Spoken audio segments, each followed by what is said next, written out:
For decades, the mob relied on a simple but disgraceful truth. The easiest way to kill someone was to have a person that he trusts lure him to his death. Throughout history, some of the most infamous murders were made possible because the victim believed he was meeting a friend. The shooter, more often than not, was a childhood friend, a trusted associate, or fellow member who spent years earning the victim's confidence. Many are under the impression that the mafia's foundation was built on loyalty, despite the numerous examples of the total opposite. That glorified loyalty was quickly replaced with betrayal.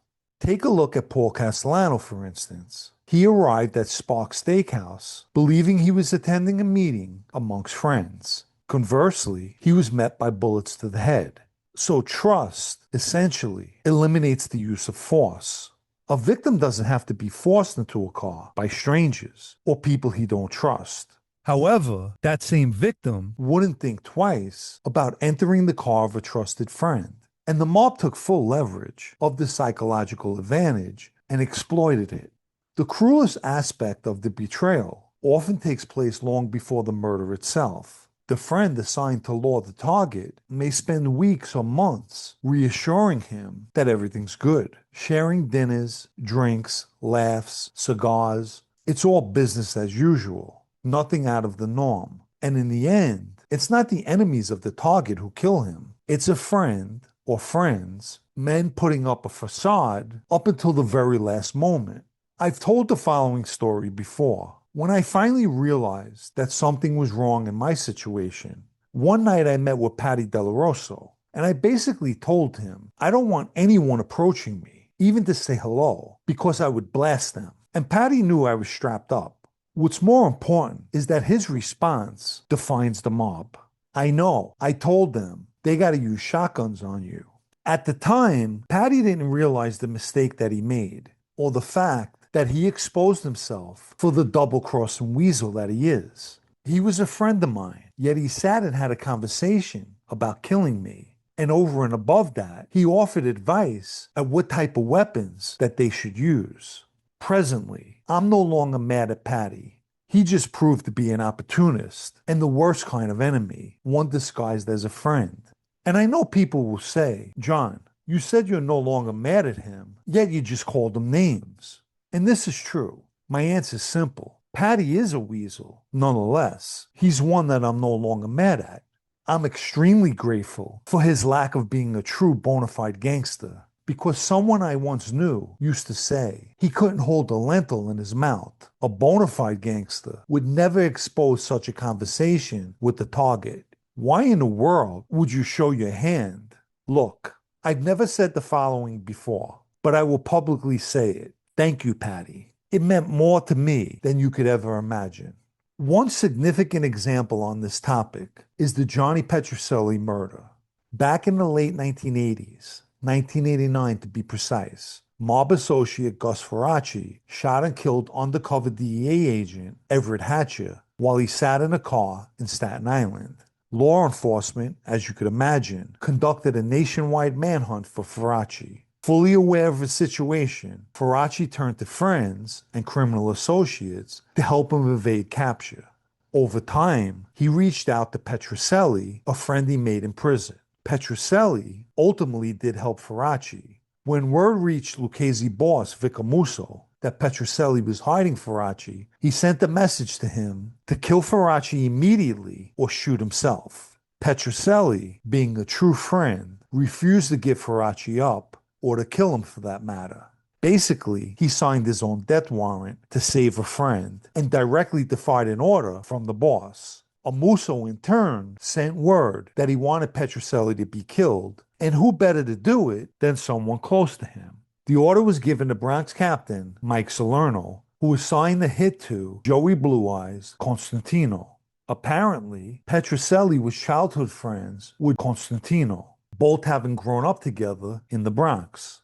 They also belonged to the same Lucchese Bronx faction, led by Salerno. On September 13, 1989, Cosentino and Anthony Magana traveled to the Village Green Apartments in White Plains, where Petrucelli was staying at a woman's house. At around 1:35 p.m., Cosentino and Mangana knocked on the apartment door and shot Petrucelli 4 times. He would later collapse outside of the apartment complex.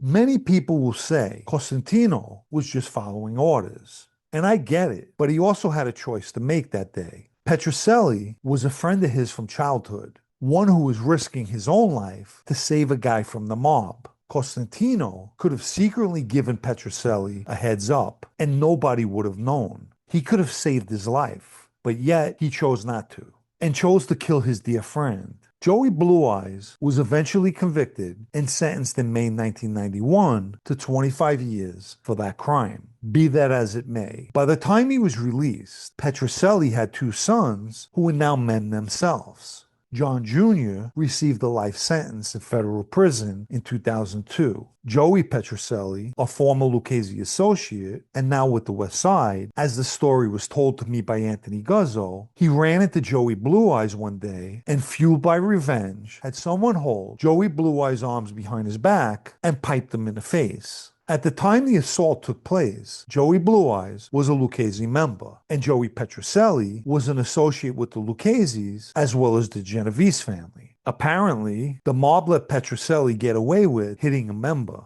I guess because it was a personal matter. I honestly was surprised when I heard what happened. I'm sure there'll be numerous people who will hear this story and feel that Joey Blue Eyes deserved it. Many of you will understand that he actually got off easy. That pipe or bat could have basically been a bullet to his head, the same treatment that he gave his childhood friend. If you haven't liked this video yet, please take the time now and give it a like, as it helps with YouTube's algorithm. Anyone who'd like to show their appreciation for videos like this, or more importantly, help me to continue making them, you can donate with the Super Thanks icon down below or through the PayPal Cash App links in the video's description. Let me quickly mention my blog, also called Sitdownnews, especially for those of you who still enjoy reading. The site can be found at sitdownnews.com and is a paid subscription.